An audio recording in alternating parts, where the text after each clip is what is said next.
Welcome to Dialing In Your Coffee Business, where we help cafe and roastery owners build a healthy coffee business that takes great care of people, including them.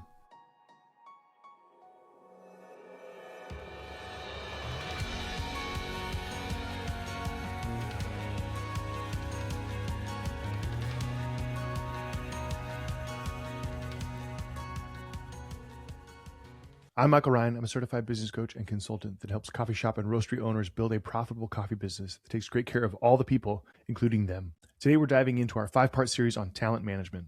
Talent management is recruiting, interviewing, onboarding, developing, and compensating your staff. And today, we're diving into recruiting. The reality is the vast majority of coffee shop and roastery owners that I work with do not have a recruiting problem. They have an attractiveness problem. They simply are not an attractive place where top talent would even want to work. So not only are they not recruiting, even if they were recruiting, they actually have an attractiveness issue. And we're going to solve both of those problems today, both how to recruit and how to become more attractive. I spent thousands of hours on calls with coffee shop and roastery owners, and I hear over and over again things like, nobody wants to work hard anymore. Good baristas are impossible to find. Nobody wants to roast coffee. All of our applications have dried up, and on the list goes. Today, we're going to solve every single one of those problems and the problems you don't realize you have when it comes to recruiting, and more importantly, being an attractive company to work for. I was on a strategy call once, and the owner told me, I cannot find good people. So we talked about their business. Their turnover was super high. The average person lasted less than 6 months. Their training process was inconsistent and really not even present. Their managers, the ones that stayed, were absolutely overwhelmed. Not only were they working too many hours, but their jobs were not clear. I asked them if they had job descriptions for those managers, and they did not. So the managers were just making it up and being overwhelmed because of that. Schedules changed every week. Nobody had consistent days off. Pay was bare minimum and not competitive. And their job posting, such as it was, had been copied from Indeed 6 years prior. This kind of recruiting does not work, and it is an attractiveness problem as much as it is a recruiting problem.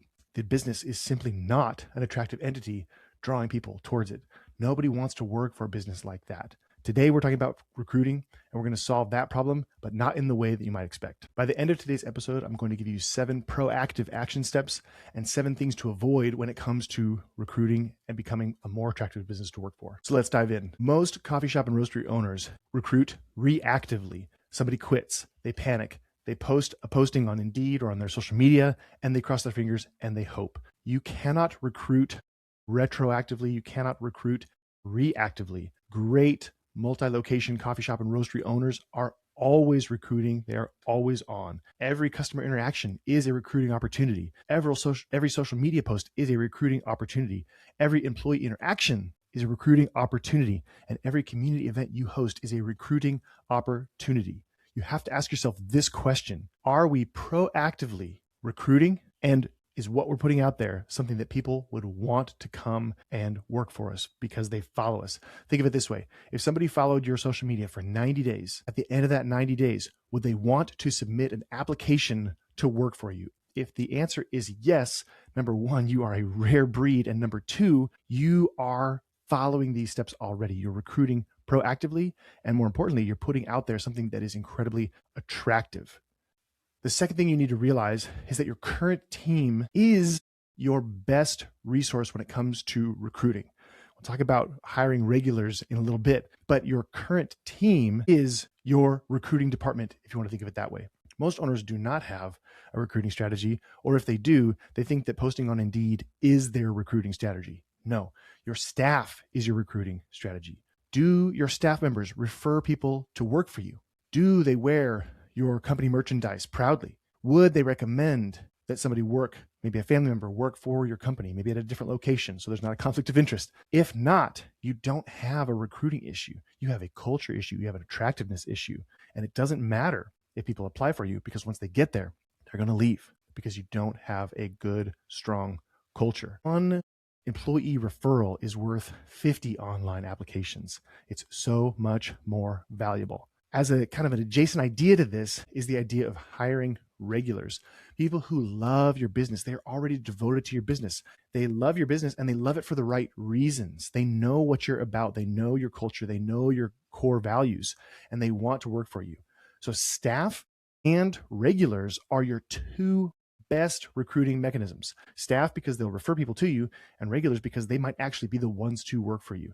That's your best absolute place to focus your time, effort, and energy. Third thing you need to realize is that coffee skill doesn't matter. Stop recruiting, interviewing, and onboarding for coffee skill. You will train for that in the onboarding and training process, but for the recruiting and interviewing part, do not worry about coffee skill. Hire for character, train for competence. You need to hire people for their character. You need to hire people for their core values alignment, and you need to train them to be competent. If they show up and they don't know anything about coffee, that's usually actually a good thing, because they're not going to bring in bad habits from somewhere else. They're not going to respond with, well, at my last place, we did it this other way. You'll get a ton of that when you hire people with coffee experience. Also, the job, especially in a coffee shop, is not really about making coffee anyway. It is about hospitality and it is about cleanliness mostly. If you brought somebody into a coffee shop and I were to train them, I would train them for a few hours on hospitality. Really, I would just be double checking that I made a good hiring decision, because I'm actually going to hire for character, specifically for hospitality. I'm not really going to train that much. I'm really only going to make sure they understand that's one of our core values. And if they come in with that ability to treat people kindly, no matter where that person is coming from, they are already going to be 95% trained. Think about that for a second. When you hire them, they are already 95% trained because they have the right character, core values alignment, and they care about hospitality and serving people well. They're already 95% of the way there. We'll address this again when it comes to onboarding, because most of your training programs need to be completely scrapped and rewritten, because you need to realize that most of what you're looking for is something they have to have coming in, and that's a core heart for hospitality. Yes, you're going to train for skill, but that's not even the first thing you're going to train them on. The first thing you're going to train them on is cleanliness. Hospitality is 95% of the job. Cleanliness is the remaining 4.5% of the job. If they can treat people well and keep your space clean, I'm sorry, that is 99.5% of what I'm looking for in a staff member. Yes, there is some coffee stuff. Yes, hospitality does require that you know how to make the thing the person wants, but it's all from a lens of hospitality. It has nothing to do with coffee skill. So stop putting specialty coffee experience preferred or specialty coffee experience required in your job postings, in your job descriptions. You don't want it. You don't need it. It comes with more problems than it does positives. And plus, it's not even the job at the end of the day.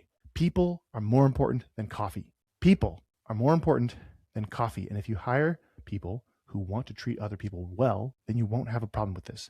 If you hire people who are just interested in coffee, then you're gonna have endless problems. When I was working as a barista, I actually got turned down at a coffee shop that I wanted to work at because I overemphasized how much I loved coffee. I thought that's what they wanted to hear. And I didn't get the job. And I asked why.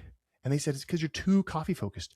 You're not people focused enough. And that was mostly because I interviewed poorly. I tried to highlight that side because that's what I thought they wanted.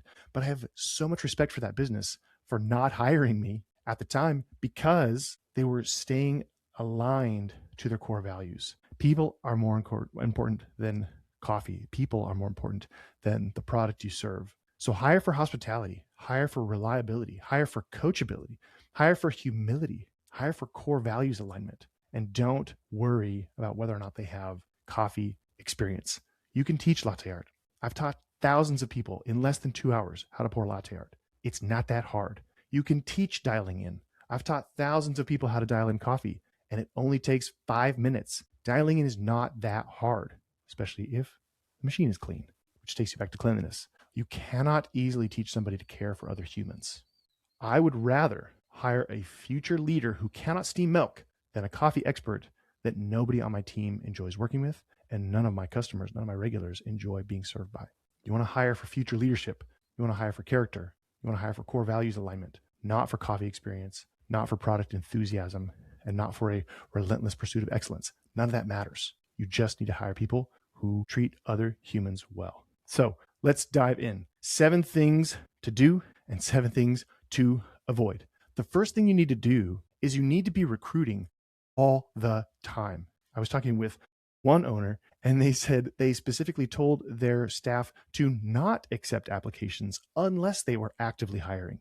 That is a terrible strategy. If you are always accepting applications, if you are always recruiting, you're always looking through every post, every interaction, every community event through that lens of recruiting, You're always going to be recruiting. So you're always going to be accepting applications. So that way, when you do go to hire, you have a pile of applications that are less than 90 days old.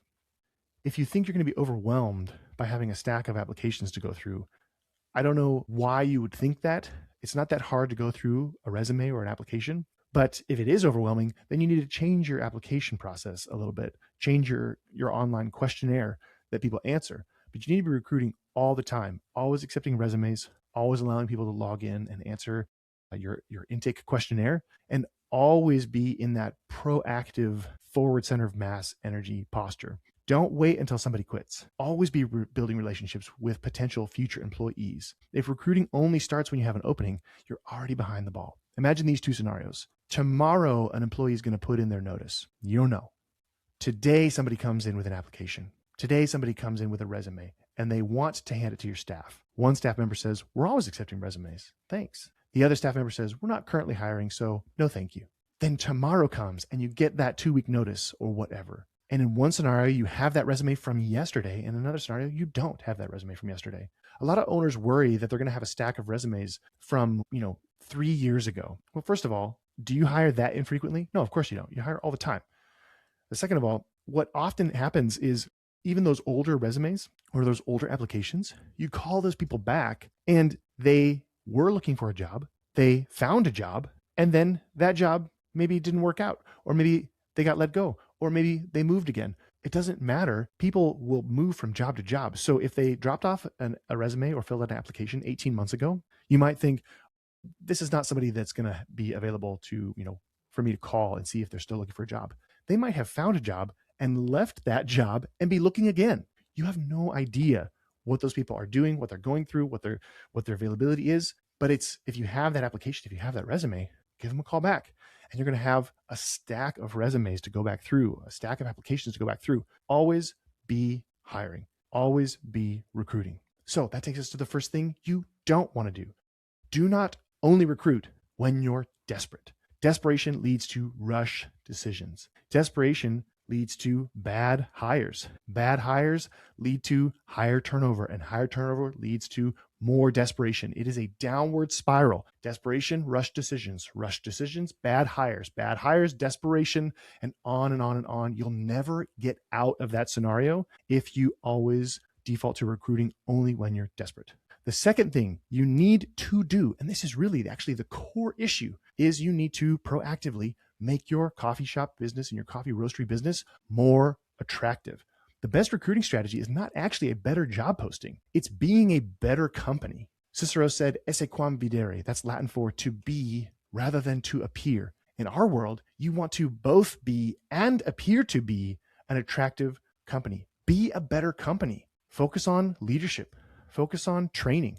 Focus on culture, communication, consistency, opportunities, hospitality, living in alignment with your core values, developing a compelling mission statement, and then broadcasting that mission statement to your staff and to your regulars. And guess what they're going to want to do? Work for you, because a company that has strong core values that they feel aligned with, a company that has a compelling mission that is addressing a real need in the world today, people are drawn to that kind of business. Ask yourself this: would somebody move across the country to work for me? If the answer is no, you do not have an attractive enough business. And if the answer is yes, again, you are one of those rare few that have already cracked the code on this. When somebody will move across the country to work for you, you know you have an attractive business. People are drawn to healthy, attractive, profitable coffee businesses. So the second thing you do not want to do is ever blame the labor market. It is easy to say, nobody wants to work anymore. Nobody wants to do hard work anymore. Maybe, just maybe, there are plenty of people out there. They just don't want to work for you. You need to look in the mirror and ask yourself, because people are moving across the country to work for coffee shop businesses all the time. I hear story after story after story. I know one owner who flew down to the city to rent a U-Haul and drive the U-Haul. The owner drove the U-Haul back up to the place where they owned a coffee shop because somebody down south wanted to move and they were struggling to figure out the logistics of relocation. The owner flew down and drove a U-Haul back full of that future employee stuff. Have you ever done that? Have you ever been in a position where somebody wanted to work for you so bad they just couldn't figure out the logistics of it? So you had to do that? It's a crazy situation, but it's actually not that rare. I'm not saying it's the most common. I'm just saying it's not actually that rare. I hear stories like that all the time. One thing I like to say often is don't ever get so busy that you can't help an employee change a flat tire. Another way of saying the same thing is don't ever get so busy that you can't fly down and drive a U-Haul back for a future employee. You want to make your business as attractive as possible. You don't want to fall into the trap of blaming the labor market. You blame the labor market, and even if that's true, it's still not useful, because if it is true the labor market, or let's say 80% of the issue is the labor market, well, what are you going to do about that? You actually disempower yourself when you think along those lines. And even if that's 80% of the problem, there's still 20% of the potential that it's your business is just not attractive enough. So ask yourself that question. When was the last time somebody moved across the country to work for me? If the answer is never, you don't have an attractive business. And if the answer is actually that's pretty normal, then you've already cracked the code on this. The third thing you absolutely want to do is turn your current employees into recruiters. You want to turn your current staff into your recruitment team. Ask your top 3 team members, who do you know that you would love to work with? Who do you know that you would want to work with? Great people often know other great people, and hiring people that your staff want to work with is a key part of building a really great culture. Referrals often yield your highest quality applicants. So use your staff, think of them like your top recruiters. The third thing you don't want to do is hire solely for coffee knowledge. Don't ask your staff, hey, who do you know that's enthusiastic about coffee, right? You didn't ask that question. We don't care if they're enthusiastic about coffee. Coffee experts often create more drama than they're worth. They try to add steps that are unnecessary into the preparation process. They're the ones who are advocating for crazy things that don't make any difference, all for the sake of creating a better cup of coffee. But the customer experience suffers. If those people are going to prioritize the product over the people you serve, you don't want them in your business. Do not hire for coffee knowledge and coffee experience. You will get more problems than pros if you do that. The fourth thing you absolutely want to do is recruit for character. I said this before. Hire for character, train for competence. Hire for coachability, reliability, humility, hospitality, work ethic. Hire the right kind of person, somebody with thicker skin. One of the things coffee business owners don't realize is that if they hire people who are too easily offended, it will make your life miserable. They will ruin your life and they will ruin your business. You're looking for resilience, not just somebody who is hard, but somebody who is strong. And strength requires actually a little bit of softness. They're not hard, they're strong.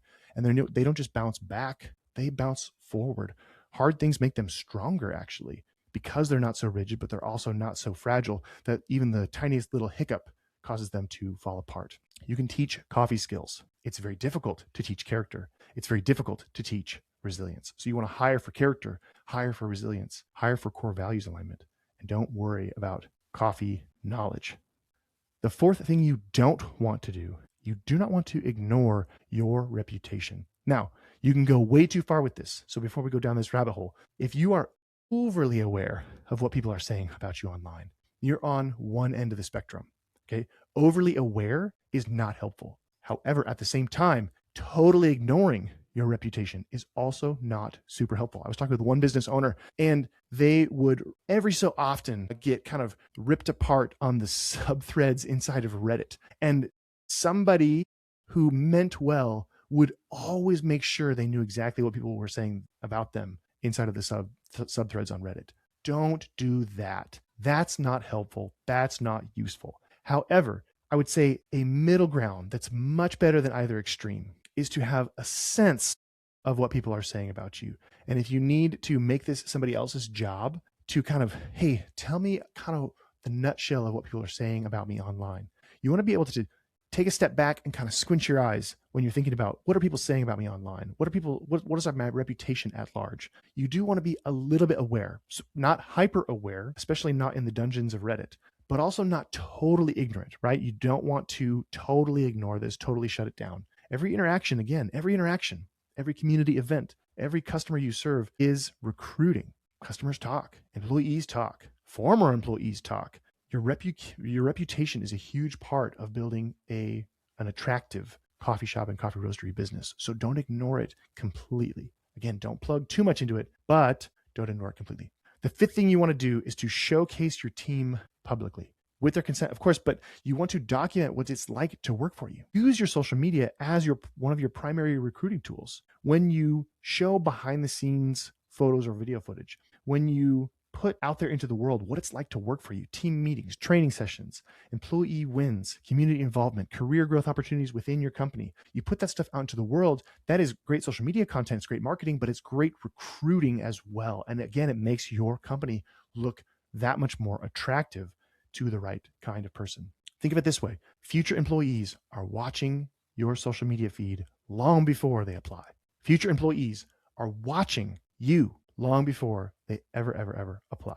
The fifth thing you don't want to do is treat your staff like a cost. Treat your staff like a liability on your P&L that you want to minimize. This is a huge one, especially once you have multiple locations. If you think of labor as an expense, then you're likely going to be tempted to go with the cheapest labor strategy. But the cheapest labor strategy is rarely the most profitable labor strategy because you tend to underpay. You tend to then to underdevelop, and it creates turnover. It's a self-fulfilling prophecy. I've had versions of this conversation with hundreds of coffee business owners where they ask me, well, what is the point of paying people really well? What is the point of training people really well? What is the point? Because they're just going to leave anyway. That is a self-fulfilling prophecy. Think about what it is like to be around somebody who thinks like that, who pays like that, who trains like that. You be around that person, you want to get out of there as fast as you possibly can. It is a self-fulfilling prophecy. On the other hand, think of it this way. Yes, they're going to leave, but I want them to be a better version of themselves for having worked here. So I'm going to pay them the most I can while still maintaining a healthy balance so that we don't accidentally crash the plane just so we can say we paid top dollar. You don't want to pay top dollar and then have that actually run the business into the ground. That would be silly. That'd be short-sighted. That would be a weird form of virtue signaling where you destroy your business just so you could say, well, yeah, well, we paid $27 above minimum wage. Yeah. And then it killed your business. That's short-sighted. That's silly because then those people have no jobs with you at all. But if you want to pay the most you can responsibly pay and invest in people, which we'll talk about in a future episode with developing, as though they would stay forever, knowing full well they probably won't stay forever. But here's my point. Imagine now an employee who's around that kind of owner, the owner who's paying as much as they possibly can without running the ship into the ground, the employee who's pouring as much the employer who's pouring as much as they possibly can into this staff, as though they're going to stay forever, knowing that they won't stay forever. So you're free to go at any time. No expectations. And also, though, I'm going to pour into you like you're going to be here forever so that I can see you leave, when you do leave, as a better version of yourself. It is a completely different experience to be around an owner like that. I know owners like that. I work with them as clients. I've worked for them as a staff member. It's a completely different experience. Turnover is much lower, which is actually a more profitable strategy than paying bottom dollar and doing the bare minimum of training and developing. Don't treat your staff like a cost to minimize. Underpaying and underdeveloping creates turnover. It's a self-fulfilling prophecy, and turnover is expensive. It is rarely the most profitable strategy to operate that way.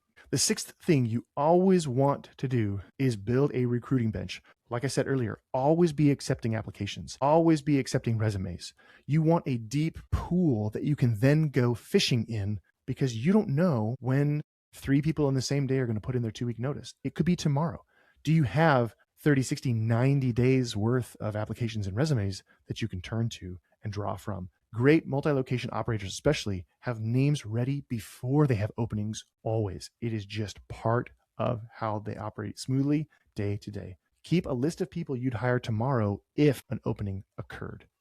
The sixth thing you don't want to do is you don't want to promise growth you cannot deliver. A lot of coffee shop and roastery owners promise, hey, come work for us and you'll experience this growth, but then they don't grow fast enough or they don't grow at all to even provide that pathway for growth. So don't overpromise and underdeliver. If there is no path forward, that's okay. Don't pretend there is. People will eventually discover the truth, word will get out, and it is difficult to rebuild that trust once you've lost it. Trust is hard to build and it's easy to kill. And one of the ways you can kill it is by overpromising and under-delivering.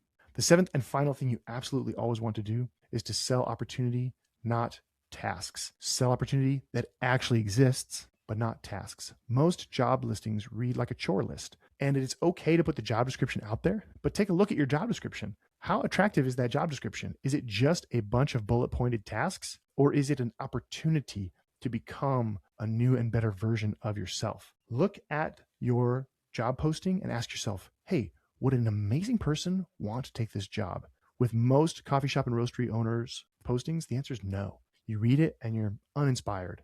You don't want that job. It's clearly an entry-level job, but entry-level to the point of ridiculousness. There's no opportunity at all. And that will repel the very people you want to hire. And if you do find somebody, you've created a job posting that's minimum viable attractiveness. So you're going to get the minimum viable effort from that person, whoever takes it. So talk about growth opportunities that are legitimate and real. Talk about the way you develop people. Talk about your culture and what you've created. Talk about the mission you're on. What are they going to help you do? What are they all going to help together to do once they get hired in your business? People do not join for a job description. They join for an opportunity. They join for a mission. They join for core values alignment. And the final thing you don't ever want to do is hire out of fear. Fear says things like, I just need a person. I just need a body. I just need coverage. Discipline says, I'd rather wait for the right person than hire the wrong one.